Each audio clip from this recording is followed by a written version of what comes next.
Hello guys, welcome back to my channel.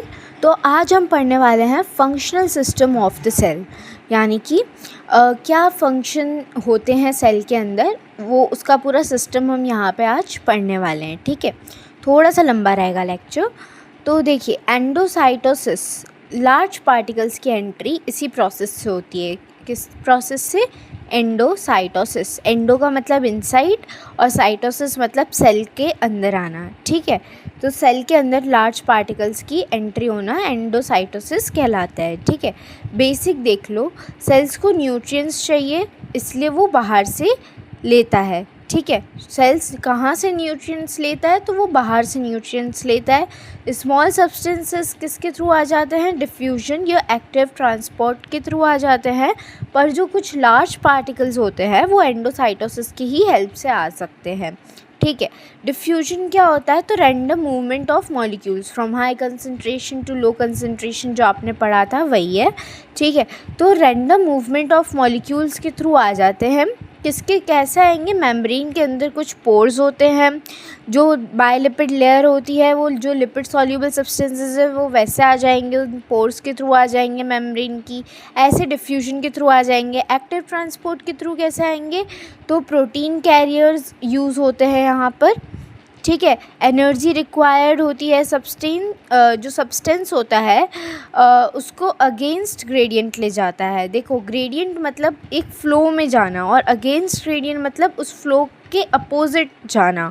ठीक है, तो यहाँ पे एनर्जी की रिक्वायरमेंट रहती है एक्टिव ट्रांसपोर्ट में। ठीक है, इतना समझ आया कि डिफ्यूजन से कैसे जाता है, एक्टिव ट्रांसपोर्ट से कैसे जाता है। तो ये तो स्मॉल पार्टिकल्स की बात हो गई। पर एंडोसाइटोसिस के अपन ने क्या कहा था? कब एंडोसाइटोसिस करना पड़ता है? जब लार्ज पार्टिकल की एंट्री करवानी है सेल के अंदर, राइट। तो टाइप ऑफ एंडोसाइटोसिस देख लेते हैं अपन। एक होता है पिनोसाइटोसिस। ठीक है, फर्स्ट टाइप है पिनोसाइटोसिस। पिनो से आप देख लो पानी। ठीक है, तो फिर सेल ड्रिंकिंग यहाँ पे होती है। ठीक है, यानी कि सेल यहाँ पे पीता है चीज़ों को। ठीक है, जो स्मॉल पार्टिकल्स हैं और जो फ्लूइड इनटेक है वो यहाँ से होता है पिनोसाइटोसिस के प्रोसेस के थ्रू। ठीक है, वेसिकल के फॉर्म में होगा और ये वेसिकल कितनी होगी? 100 to 200 नैनोमीटर होगी। ये एक कंटिन्यूस प्रोसेस है। मैक्रोफेज जैसी सेल्स में होता है ये। ठीक है, ये ओनली वे है फॉर लार्ज मैक्रोमोलिक्यूल्स, यानी कि प्रोटीन्स के लिए ये एक ओनली वे है पिनोसाइटोसिस की सेल के अंदर आने के लिए। ओके, इसकी रेट जो है वो बढ़ जाती है जब मॉलिक्यूल्स मेम्ब्रेन से अटैच हो जाते हैं। ठीक है, जब मेम्ब्रेन के अंदर, जब ये मेम्ब्रेन से जो ये मॉलिक्यूल्स है, जब ये वहाँ पे प्रेजेंट रिसेप्टर से अटैच हो जाते हैं, तो जो रिसेप्टर है वो क्या करता है? वो सिग्नलिंग करेगा, वो सिग्नल भेजता है सेल को, और इनकी जो रेट है, पिनोसाइटोसिस जो प्रोसेस है उसकी जो रेट है वो इंक्रीज़ हो जाती है फिर। ठीक है, तो पिनोसाइटोसिस में अभी तक क्या समझे कि छोटे पार्टिकल्स की एंट्री होती है, फ्लूइड इनटेक होता है यहाँ पे, और वेसिकल्स 100 to 200 नैनोमीटर के होते हैं। ये एक कंटिन्यूस प्रोसेस है, बट ये एक स्लो प्रोसेस भी होता है बेटा। ठीक है, ये एक स्लो प्रोसेस भी होता है। ये कब फास्ट हो जाता है? जब मॉलिक्यूल्स अटैच हो जाते हैं मेम्ब्रेन पे। अंडरस्टूड? अब इसका पूरा मैकेनिज्म अपन जान लेते हैं। तो प्रोटीन मॉलिक्यूल्स बाइंड करेंगे स्पेसिफिक रिसेप्टर्स पे। ठीक है, और ये रिसेप्टर कहाँ प्रेजेंट है? मेम्ब्रेन्स पर। ठीक है, तो वहाँ पे प्रोटीन मॉलिक्यूल्स बाइंड करेंगे। ये रिसेप्टर कहाँ पे लोकेटेड होते हैं? कोटेड पिट्स में। ऑलरेडी पिट्स मतलब गड्ढा जो कि कोटेड है। किससे कोटेड है? क्लैथरीन लैटिस से कोटेड है। ठीक है, इनसाइड मेम्ब्रेन क्लैथरीन एक प्रोटीन है। ठीक है, उसके जो लैटिस, उसका जो गुच्छा होता है, ठीक है, वो प्रेजेंट होता है। उससे कोटेड पिट्स के अंदर आपके रिसेप्टर्स लोकेटेड होते हैं। उस रिसेप्टर्स पे आपके प्रोटीन मॉलिक्यूल्स बाइंड कर जाते हैं। जैसे एक्टिन और मायोसिन, ये दो कॉन्ट्रैक्टाइल प्रोटीन होते हैं जो कॉन्ट्रैक्ट करते हैं फिर। ठीक है, अब देखो, मेम्ब्रेन फिर इन्वेजिनेट होता है, अंदर की तरफ फोल्ड होता है। फिर ये पिट जो है, ये गड्ढा जो है, ये वेसिकल की फॉर्म में आ जाता है। ये पिट पूरी क्लोज हो जाती है। ठीक है, फिर वेसिकल साइटोप्लाज्म में आ जाता है। देखो यहाँ पे ये मैं दिखा देती हूँ इस प्रोसेस को थोड़ा अच्छे से।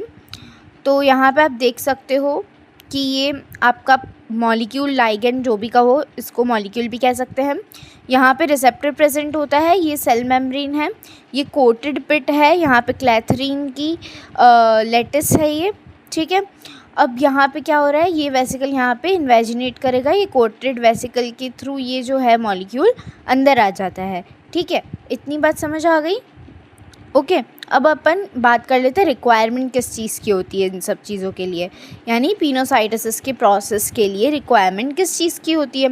एटीपी एनर्जी की रिक्वायरमेंट रहेगी, कैल्शियम आयंस की रिक्वायरमेंट रहेगी। क्यों? क्योंकि वही कॉन्ट्रैक्शन कराएंगे, कैल्शियम आयन सी कॉन्ट्रैक्शन कराएंगे, ठीक है।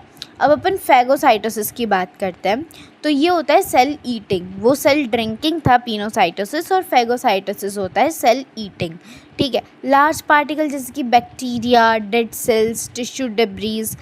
डेब्रीज का मतलब क्या होता है? टिश्यू के कुछ पार्ट, और बैक्टीरिया और डेड सेल, इन सब को खाने के लिए फैगोसाइटोसिस का अपन यूज़ करते हैं, इस प्रोसेस का यूज़ होता है, ठीक है। इसमें सेल कौन सी इन्वॉल्व होती है? मैक्रोफेजेस और WBC इन्वॉल्व होती है, ठीक है। इतनी बात समझ आई? अब यही प्रोसेस को मैं आपको डायग्राम के थ्रू समझाने वाली हूँ। देखो, यहाँ पे है हमारा एक डायग्राम,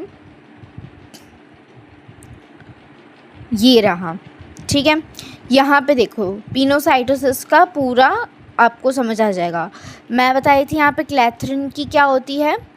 लेटिस होती है, ठीक है। ये आपको क्लैथरिन दिख रहा है, ये प्रोटीन, ठीक है। ये दोनों कोटेड पिट है, ये गड्ढे दिख रहे हैं, ये कोटेड पिट है, ठीक है।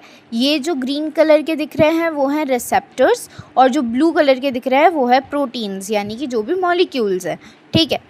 अब इसके बाद क्या होता है, ये एक्टिन और मायोसिन प्रोटीन यहाँ पे आपको दिखेगा, ये क्या करता है? कॉन्ट्रैक्ट करता है, यानी कि ये अब इस पिट को क्लोज़ करने का काम करवाएगा।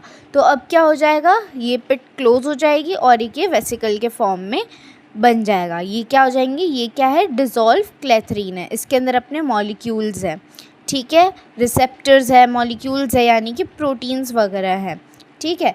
अब अपन इसके आगे का पढ़ लेते हैं। देखो,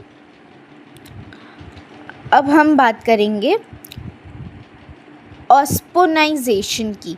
तो बैक्टीरिया पे क्या होता है, एक एंटीबॉडी अटैच्ड होती है, ठीक है। बैक्टीरिया पे एंटीबॉडी अटैच्ड होती है, फैगोसाइट उस एंटीबॉडी से बाइंड करता है, इसलिए इजीली जो है सेल रिकॉग्नाइज हो जाता है और इंजेक्शन हो जाता है उसका, ठीक है। ये बहुत इंपॉर्टेंट चीज़ है ऑप्सोनाइजेशन, ठीक है। ऑप्सोनाइजेशन, इसमें क्या होता है, बैक्टीरिया पे एंटीबॉडी अटैच्ड रहती है, ठीक है। बैक्टीरिया है, उस पर एंटीबॉडी अटैच्ड है। अब वो फैगोसाइट करती है उस एंटीबॉडी को, ठीक है। तो वो फैगोसाइट कर रही है उस एंटीबॉडी को बाइंड कर देती है, ठीक है।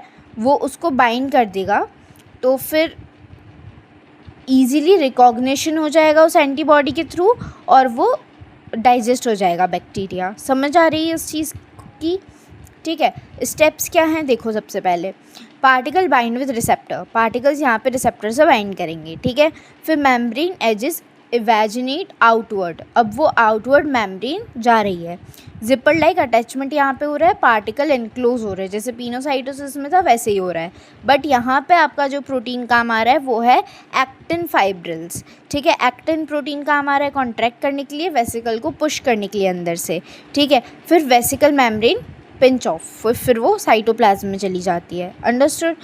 तो ये फैगोसाइटोसिस का काम था, ठीक है। अब अपन लाइसोसोम्स की बात कर लेते हैं। लाइसोसोम्स क्या होता है? Digestive system of the cell, ये हर चीज़ डाइजेस्ट कर लेगा। देखो, इसका फंक्शन क्या है? पिनोसाइटिक या फैगोसाइटिक वेसिकल जो अब बने हैं उनसे फ्यूज़ होके एसिड हाइड्रोलाइसिस रिलीज़ करना, ठीक है। हाइड्रोलाइसिस एंजाइम इसके अंदर होते हैं, अब वो एसिड हाइड्रोलेस रिलीज़ करता है। कैसे? अब देखते हैं, पहले डाइजेशन समझ लेते हैं। तो जब लाइसोसोम में प्रोटीन्स आते हैं तो वो उसको तोड़ के अमीनो एसिड में कन्वर्ट कर देता है, कार्ब्स को तोड़ के ग्लूकोज में कन्वर्ट कर देता है, और लिपिड्स को ब्रेक डाउन करके फैटी एसिड्स में कन्वर्ट कर देता है, ठीक है। लाइसोसोम आपका एक रेसिडुअल बॉडी भी है। क्यों? क्योंकि ये इनडाइजेस्टेबल मटेरियल होता है, ठीक है। कि ये डाइजेस्ट कर लेता है मटेरियल को, एक्सोसाइटोसिस से बाहर भी भेज देता है। ठीक है, इनडाइजेस्टेबल जो मटेरियल है आपका, मतलब जो डाइजेस्ट नहीं हो सकता मटेरियल, ठीक है, तो जो डाइजेस्ट नहीं हो सकता है मटेरियल उसको एक्सोसाइटोसिस के प्रोसेस से बाहर भी भेज सकता है वो सेल के, तो इसलिए ये रेसिडुअल बॉडी भी कहलाता है। ठीक है, इसके स्पेशल फंक्शंस देख लो। टिश्यू रिग्रेशन का मतलब क्या होता है? टिश्यू को कम करना या उसका ब्रेक डाउन करना, उसको कुल मिला के कम करना टिश्यू को। जैसे यूट्रस है, आफ्टर प्रेगनेंसी आपका जो यूट्रस है, आपका पेट फुला हुआ रहता है, राइट, यूट्रस के कारण। यूट्रस के अंदर बहुत सारा फैट रहता है, तो वो उसके अंदर जो बहुत सारी टिश्यू रहती है उसको रिग्रेशन करता है। ठीक है, इनएक्टिविटी, जो मसल्स एक्टिविटी में कोई पार्टिसिपेट नहीं कर रही है उनको भी ये खा जाता है, कह सकते हैं अपन।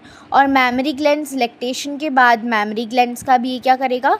रिग्रेशन करेगा, यानी कम करेगा उन्हें भी। ठीक है, अब ऑटोलाइसिस क्या होता है? सेल्फ डिस्ट्रक्शन, यानी कि सेल डैमेज कर रहा है। अब लाइजोसोम खुद रप्चर हो जाएगा। ठीक है, एंटायर सेल डाइजेस्ट हो सकता है इसके अंदर। यहाँ पे सेल डैमेज अगर हो गई, ठीक है, सेल किसी भी वे से डैमेज होती है तो लाइजोसोम खुद ही रप्चर हो जाएगा। ठीक है, और पूरी सेल डाइजेस्ट हो जाएगी फिर, तो ये ऑटोलाइसिस हो जाएगा, यानी खुद का ही डिस्ट्रक्शन कर रही है अब सेल। ठीक है, इतनी बात समझ आई? सेल डैमेज हुई उस तो लाइजोसोम रप्चर हो जाएगा, फूट जाएगा। ठीक है, लाइजोसोम बाहर आ गया अब सेल के, और अब वो पूरी सेल खा जाएगा। समझ आई ये वाली बात? पार्शियल रिपेयर कैसे होता है? तो देखो, माइनर डैमेज हुआ तो वो ओनली पार्ट डाइजेस्टेड। ठीक है, अगर कोई माइनर डैमेज हो जाता है तो वो ओनली उस पार्ट को डाइजेस्ट करता है, सेल फिर रिपेयर हो जाती है। अगर अपने को कहीं छोटी सी जगह सपोज़ कहीं छोटी सी जगह चोट आई है या कहीं छोटी सी जगह अपन को डैमेज हुआ है, तो सिर्फ अपन को उस पार्ट को हटाना है। ठीक है, तो फिर वो उस पार्ट को ऐसे आपका जो लाइसोसोम है वो हटा देता है, उस पार्ट को ही सिर्फ डाइजेस्ट कर देता है। तो ये माइनर डैमेज जो है उसको भी रिपेयर कर देता है। तो ऐसे सेल क्या हो जाती है? रिपेयर हो जाती है। अब यहाँ पे बैक्टीरिसाइडल एक्शन क्या होगा यहाँ पे? देखो, लाइसोसोम जो है वो बैक्टीरिया की वॉल को तोड़ता है। कैसे तोड़ता है मैं बताती हूँ। बैक्टीरिया का जो फूड होता है ना वो होता है आयरन। ठीक है, बैक्टीरिया आयरन खाता है और फिर वो बड़ा होता जाता है। ठीक है, तो बैक्टीरिया का फूड है आयरन, जैसे अपना फूड है खाना, जैसे वैसे बैक्टीरिया का आयरन है। अंडरस्टूड? अब क्या होता है, लाइजोफेरिन करके एक प्रोटीन होता है, तो लाइजोसोम के अंदर होगा वो, और वो क्या करता है, वो आयरन को बाइंड कर देता है। बाइंड मतलब उसको पकड़ के रखता है आयरन को। तो लाइजोफेरिन आयरन को पकड़ के रखता है, बाइंड करके रखता है। तो एसिडिक पीएच जो है 5 पर बैक्टीरिया किल हो जाता है, इससे फिर बैक्टीरिया मर जाता है। तो ये बैक्टीरिसाइडल एक्शन कर रहा है, यानी बैक्टीरिया को भी मारने का काम कर रहा है लाइसोसोम। ठीक है, और देखो, अब ये ऑटोफेगी भी करता है। ठीक है, यानी सेल्फ ईटिंग। ओल्ड ऑर्गेनल्स जो डिस्ट्रॉय हो गए हैं प्लस उनको अपन को रिसाइकिल भी करना है, तो वो ऑटोफेगोसोम से रिसाइकिल होते हैं। ठीक है, जैसे कि यहाँ पे मैं बता देती हूँ, ये आपका फेगोफोर है। ठीक है, वेसिकल न्यूक्लिएशन है और इलोंगेशन हो रहा है, आपका वेसिकल फॉर्म हो रहा है मतलब। ठीक है, अब फिर ऑटोफेगोसोम मतलब क्या है कि एक 2 डबल लेयर्ड मेम्ब्रेन होती है। ठीक है, ये लाइसोसोम के साथ अटैच हो जाती है। डॉकिंग एंड फ्यूजन यहाँ पे हो रहा है। इसका मतलब क्या है कि डॉकिंग का मतलब वो चिपक रही है और फ्यूजन हो रहा है, फिर वो इसके अंदर लाइसोसोम में आ जाती, तो अपन उसे ऑटोलाइसोसोम कहते हैं। ठीक है, तो फिर क्या होता है, जो ओल्ड ऑर्गेनल्स हैं वो डिस्ट्रॉय हो गए हैं, उनको रिसाइकिल करना है, तो वो आपका कैसे होता है? ऑटोफेगोसोम्स के थ्रू ही होता है। ठीक है, यानी वो उन ऑर्गेनल्स को रिसाइकिल कैसे करेगा? ओल्ड ऑर्गेनल्स को खा लेगा। ठीक है, कैसे? ये ऑटोफेगोसोम्स के थ्रू, ये ऑटोफेगी के थ्रू क्या हेल्प होती है? स्टारवेशन में। ठीक है, सेल मेंटेनेंस में, कि सेल मेंटेन रहती है। ठीक है, इसका भी डायग्राम है, मैं बताती हूँ। ठीक है, इसका भी डायग्राम हम अच्छे से देख लेते हैं। देखो,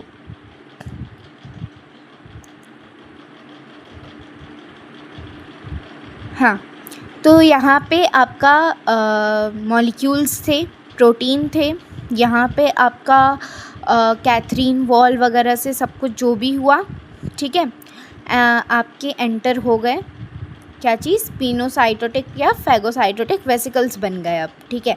अब ये डाइजेस्टिव वेसिकल्स हैं, ठीक है। अब यहाँ से क्या होगा, ये रेसिडुअल बॉडी, यानी कि रेसिडुअल बॉडी का मतलब मैंने क्या समझाया था कि वो चीज़ जो अब काम की नहीं है, जो बच गई है, जो जैसे टिश्यूज़ की कुछ चीज़ या ऐसी कुछ भी चीज़ बच गई है, वेस्ट पार्ट जो है वो एक्सक्रीशन के थ्रू यहाँ से निकल जाता है। तो यहाँ पे क्या बता रहा है, digestion of substances in pinocytotic या phagocytotic vesicles by enzymes derived from lysosomes, जो लाइजोसोम्स के एंजाइम के थ्रू ही ये सब प्रोसेस हो पा रहा है, ठीक है। अच्छा, और एक और चीज़ यहाँ पे समझो, यहाँ पे क्या समझना है ये देखो, ओके, ये अभी मैं समझाती हूँ थोड़ा और पढ़ के, है ना। हाँ, तो यहाँ पे अब हम आ गए हैं, हमने ऑटोफेगी कंप्लीट कर लिया था, समझ आ गया था ऑटोफेगी क्या है, सेल्फ ईटिंग करता है, ठीक है। अब यहाँ पे हम बात करेंगे एंडोप्लाज्मिक रेटिकुलम के बारे में, ठीक है। एंडोप्लाज्मिक रेटिकुलम के बारे में बात करेंगे तो इसका स्ट्रक्चर आपको पता है, लिपिड बायलेयर मेम्ब्रेन होती है जो कि एंजाइम रिच होती है, ठीक है। यहाँ पे जो रफ ईआर है उसके अंदर राइबोसोम्स प्रेजेंट होते हैं, ये प्रोटीन बनाता है, ये सबको पता है, ठीक है। अब यहाँ पे क्या है, जो प्रोटीन्स हैं या तो वो साइटोसोल में रहेंगे या ईआर के ल्यूमेन में एंटर करते हैं। देखो, साइटोसोल मतलब कि ये आपका साइटोप्लाज्म है, उसमें ऐसे ही वो जो प्रोटीन्स है ऐसे ही बिखरे पड़े रहेंगे आपके साइटोप्लाज्म में, या फिर तो वो प्रोटीन्स क्या करेंगे, ल्यूमेन में, अगर उसको आगे गोल्जी बॉडी तक जाना है तो वो ईआर के ल्यूमेन में रहेंगे, ऐसे वेसिकल बनेगा, फिर गोल्जी के ल्यूमेन में चले जाएंगे। ल्यूमेन मतलब खाली स्पेस, जो ईआर के अंदर खाली स्पेस होती है ल्यूमेन, वहाँ पे रहेंगे या तो प्रोटीन बाहर निकल के साइटोप्लाज्म में फ्लोट करेंगे, ठीक है। स्मूथ ईआर की बात कर लेते हैं, तो ये लिपिड का सिंथेसिस करता है, यानी लिपिड बनाता है, उसके साथ फॉस्फोलिपिड्स भी बनाता है, कोलेस्ट्रॉल भी बनाता है और मेम्ब्रेन ग्रोथ भी करवाता है, ठीक है। अब वेसिकल्स की बात करते हैं, तो ईआर से transport vesicles break off Golgi तक जाते हैं, ठीक है। जो ईआर से जो ट्रांसपोर्ट होते वेसिकल मैंने अभी समझाया, वो गोल्जी बॉडी तक जाएंगे, ठीक है। अदर फंक्शंस एससीआर के देख लेते हैं, तो एक ग्लाइकोजन का ब्रेक डाउन करेगा, डिटॉक्सिफिकेशन में हेल्प करेगा, ऑक्सीडेशन, हाइड्रोलाइसिस, कॉन्जुगेशन मतलब कोई चीज़ जोड़ना, हाइड्रोलाइसिस मतलब कोई चीज़ वाटर के थ्रू तोड़ना, राइट, ओके, मतलब उसमें वाटर ऐड करना, और ऑक्सीडेशन यानी ब्रेक डाउन करना, ठीक है। तो ये डिटॉक्सिफिकेशन भी करता है। तो जो आपका एससीआर है उसमें ग्लाइकोजन ब्रेक डाउन होता है, डिटॉक्सिफिकेशन करता है, ऑक्सीडेशन करता है, हाइड्रोलाइसिस करता है, कॉन्जुगेशन करता है, अंडरस्टूड, ठीक है। अब मैं ये वाली चीज़ भी समझाना चाहती हूँ आपको डायग्राम के थ्रू, ठीक है। यहाँ पर देखो आप, इस डायग्राम को देखना अच्छे से, है ना। यहाँ पर इसको हम बड़ा कर लेते हैं, ठीक है। यहाँ पर ये राइबोसोम्स लगे हुए हैं, तो ये क्या चीज़ है, ये ईआर तो है, पर ये कौन सा पार्ट है ईआर का, आरईआर, ठीक है, रफ एंडोप्लाज्मिक रेटिकुलम। यहाँ पे प्रोटीन का फॉर्मेशन होता है, प्रोटीन का सिंथेसिस होता है, और यहाँ पे लिपिड का फॉर्मेशन यानी लिपिड का सिंथेसिस हो रहा है, तो ये क्या है, स्मूथ एंडोप्लाज्मिक रेटिकुलम, ठीक है। अब देखो यहाँ पे क्या लिखा है कि आरईआर में क्या होगा, ग्लाइकोसाइलेशन होता है। ग्लाइकोसाइलेशन का मतलब क्या होता है, यहाँ पे समझो, ग्लाइकोसाइलेशन का मतलब होता है प्रोटीन के ऊपर और लिपिड के ऊपर शुगर की कोटिंग, ठीक है, कार्बोहाइड्रेट की कोटिंग, उसको कहते हैं ग्लाइकोलाइजेशन, ठीक है। अच्छा, अब देखो यहाँ पे ट्रांसपोर्ट वेसिकल्स हैं यहाँ पे। अब ये जो वेसिकल्स है ये ट्रांसपोर्ट के अंदर काम करेंगी, ठीक है। यहाँ पे ये प्रोटीन शुगर कोटेड रहेगा, लिपिड शुगर कोटेड रहेगा, ठीक है। और ये फिर गोल्जी अपैरेटस के अंदर यहाँ पर चला जाएगा, ठीक है। ये वाली चीज़ समझ आ गई। और यहाँ पे आपके लाइसोसोम है और ये सिक्रीटरी वेसिकल्स है। ये आपकी कोई भी चीज़ को, सिक्रीटरी का मतलब क्या होता है, उसको बाहर निकालना। तो ये सेल के बाहर आपका जो भी इम्पॉर्टेंट चीज़ है या वेस्ट है, जो भी चीज़ है उसे बाहर निकालती है, ठीक है। ओके, तो अब अपन यहाँ पे फिर से पढ़ लेते हैं। हाँ, तो अब हम क्या पढ़ेंगे, हम पढ़ेंगे टाइमिंग्स के बारे में, ठीक है। तो 3 से 5 मिनट जो है आपका प्रोटीन, लिपिड, वो क्या रहता है, ईआर के अंदर रहता है, ठीक है। 20 मिनट में गोल्जी अपैरेटस में रहता है और 1-2 घंटे सिक्रीशन में रहता है, ठीक है। अब देखो टाइप्स ऑफ वेसिकल्स की बात करेंगे तो मैंने बताया अभी सिक्रीटरी वेसिकल्स होते हैं जो आउटसाइड रिलीज़ करते हैं, ठीक है। और लाइसोसोम्स भी एक तरीके का क्या ही है, वेसिकल ही है, ठीक है। तो ये इंट्रासेल्युलर यूज़ के लिए होता है, अंदर के यूज़ के लिए होता है ये वेसिकल। अब एक्सोसाइटोसिस क्या होता है ये समझो, ठीक है।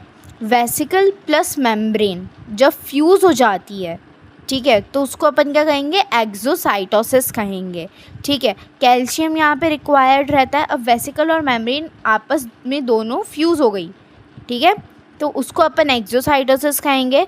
और यहाँ पे कैल्शियम रिक्वायर्ड होता है, कंटेंट्स आउटसाइड रिलीज़ होते हैं, ठीक है। फिर कंटेंट बाहर यहाँ पे रिलीज़ हो जाएंगे, ठीक है। जैसे मेम्ब्रेन रिप्लेनिशमेंट करता है, यहाँ पे रिप्लेनिशमेंट करता है कैसे, जो गोल्जी वेसिकल्स हैं, ठीक है, वो सेल मेम्ब्रेन का रिपेयर करते हैं।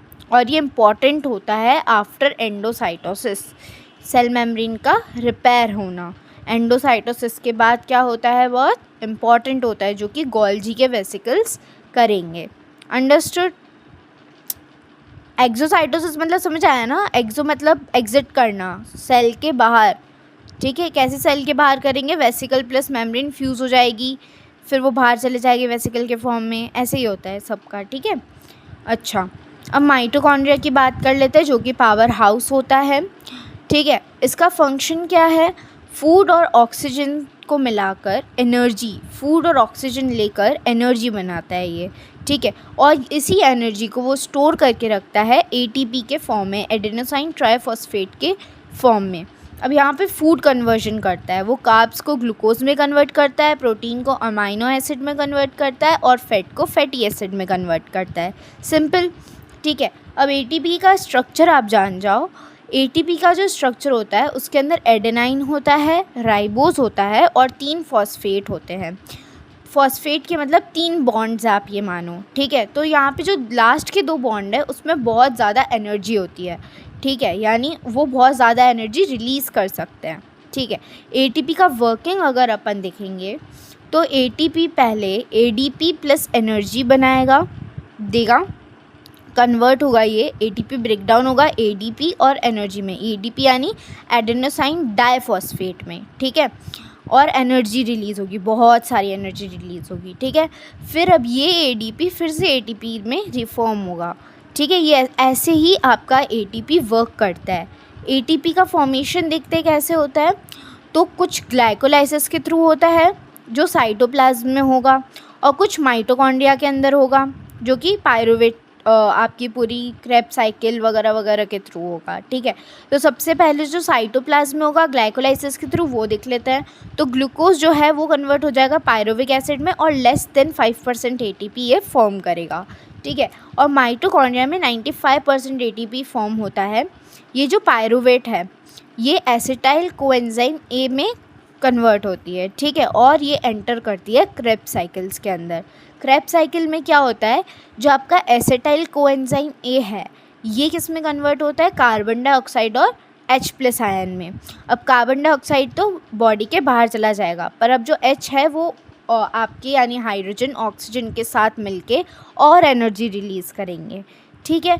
फाइनल स्टेप जो आपका इलेक्ट्रॉन रिमूवल आता है, यानी अब आपका जो H है यानी हाइड्रोजन है वो ऑक्सीजन के साथ बाइंड होके वाटर बनाएगा, ठीक है। और एनर्जी जो है वो एटीपी सिंथेज एक हाइड्रोजन का गेट है, ठीक है।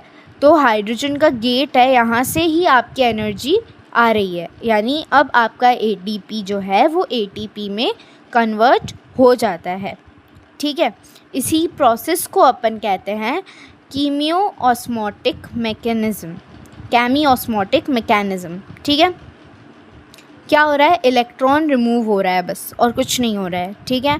यहाँ पे हाइड्रोजन है, ऑक्सीजन के साथ बाइंड किया, वाटर बन गया, एनर्जी आई, एनर्जी किसके थ्रू बाहर निकली, ATP सिंथेस के थ्रू बाहर निकलेगी, ठीक है। और ADP ATP में कन्वर्ट हो जाएगा, ईजी।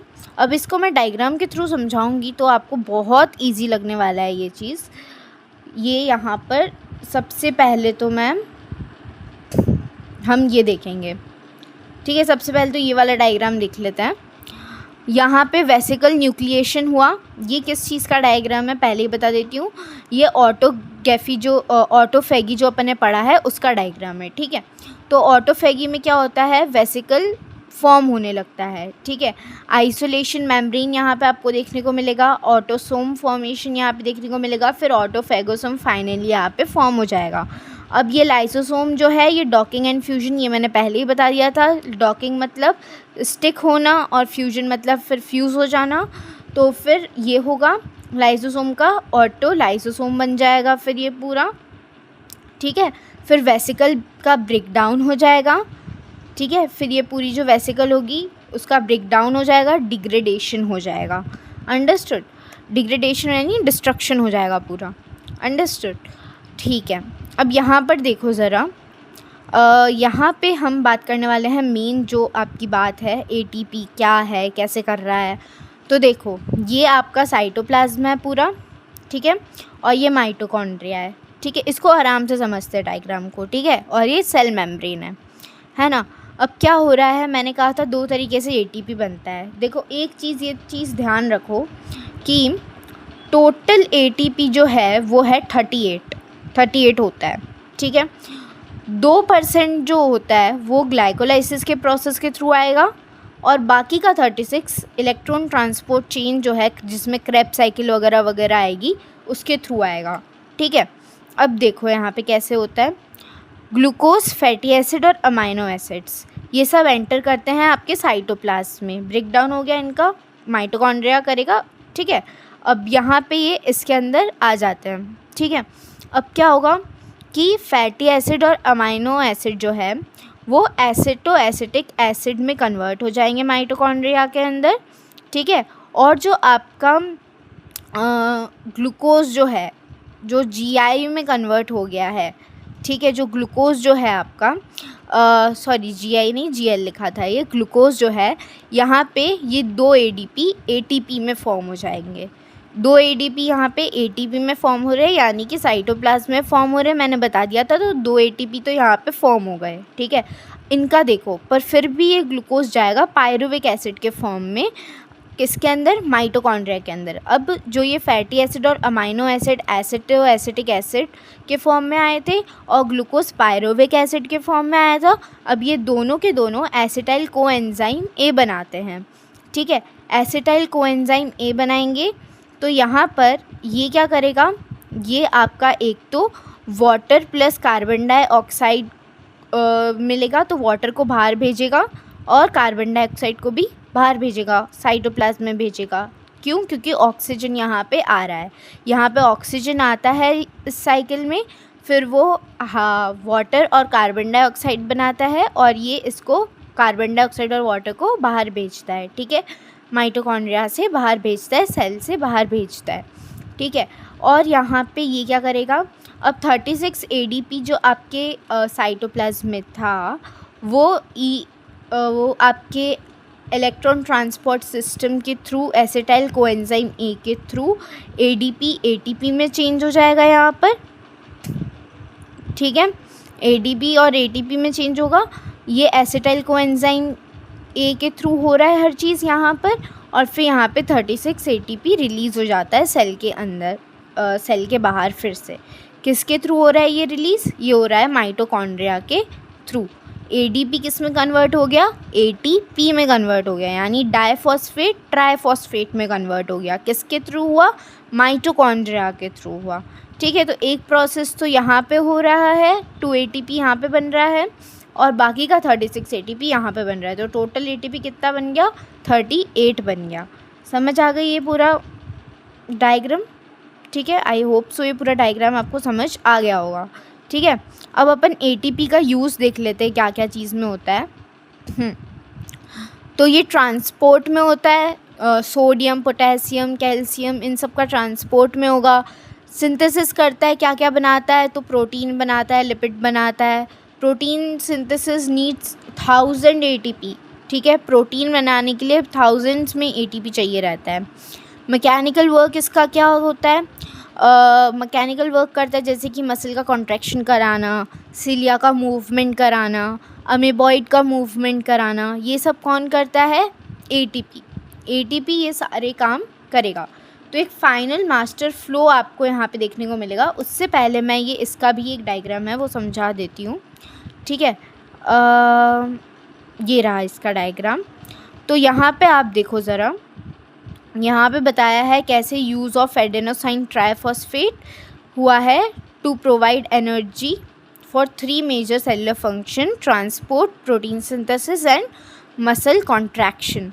ठीक है, यहाँ पे ये Na जा रहा है, आपका सेल साइटोप्लाज्म के थ्रू, मेम्ब्रेन के थ्रू ट्रांसपोर्ट हो रहा है, यानी सोडियम पोटेशियम पंप में काम आ रहा है। ठीक है, ATP ADP में कन्वर्ट होगा, फिर ये कहाँ जाएगा, फिर ये फिर से माइटोकॉन्ड्रिया में जाएगा ADP, फिर यहाँ पे ATP में फिर से कन्वर्ट होके फिर ये प्रोसेस चलता रहता है। ठीक है, और ATP ADP में कैसे कन्वर्ट होता है, प्रोटीन सिंथेसिस के थ्रू, यानी प्रोटीन बनाता है। ठीक है, और तो यहाँ पे प्रोटीन सिंथेसिस भी करवाता है ये। ठीक है, मेम्ब्रेन के अंदर ट्रांसपोर्ट भी कराता है जैसे कि सोडियम वगैरह का। ठीक है, और यहाँ पे मसल कॉन्ट्रैक्शन में भी आपका ATP ADP में कन्वर्ट होता है, तभी कॉन्ट्रैक्शन होता है। तो मसल कॉन्ट्रैक्शन में भी ऐसे ही यूज़ होता है। अंडरस्टूड, ये वाली चीज़ें समझ आ गई। प्रोटीन सिंथेसिस हो रहा है एंडोप्लाज्मिक रेटिकुलम से।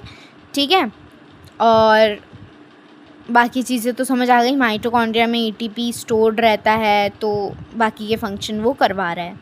ठीक है, तो कुल मिलाकर जो अपना यहाँ पे समरी बनता है वो ये फाइनल मास्टर फ्लो आपको ये ध्यान रखना है कि एंडोसाइटोसिस हुआ, यानी अंदर आई चीज़ें सेल के वेसिकल के फॉर्म में, लाइसोसोम में उनका डाइजेशन हो जाता है, फिर वो ER में जाता है सिंथेसिस होने के लिए, यानी नई प्रोटीन और लिपिड यहाँ पर बनते हैं।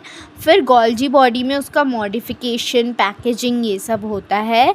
फिर वो माइटोकॉन्ड्रिया में जाता है जहाँ पे ATP का प्रोडक्शन होगा। और ATP का प्रोडक्शन क्यों ज़रूरी है, क्योंकि उसी के कारण सेल के फंक्शंस होंगे। तो सेल के फंक्शंस के लिए ATP का प्रोडक्शन ज़रूरी है जो होता है माइटोकॉन्ड्रिया में। ठीक है, माइटोकॉन्ड्रिया में कैसे आएंगी चीज़ें, पैक होके, मॉडिफाई होके गोल्जी अपैरेटस के थ्रू। और गोल्जी अपैरेटस में चीज़ें कैसे आएगी, कहाँ पे बनेंगी चीज़ें, तो ER में बनेंगी चीज़ें, जैसे लिपिड प्रोटीन। और फिर ये जो लिपिड प्रोटीन है ये सब आपका ER में किसके थ्रू बनता है, जब लाइसोसोम डाइजेशन करवा देता है वेसिकल। लाइसोसोम में डाइजेशन कैसे होगा, वेसिकल के थ्रू होगा। कैसे चीज़ें अंदर आई, एंडोसाइटोसिस के प्रोसेस के थ्रू अंदर आई। ठीक है, तो ये मैंने पूरा आपको रिवर्स वे में भी समझा दिया है इसका मास्टर फ्लो, और इजी वे में तो आपको दिख ही रहा है कैसे होता है। अंडरस्टूड, तो यहीं तक का था अपना लेक्चर आज का। Thank you so much.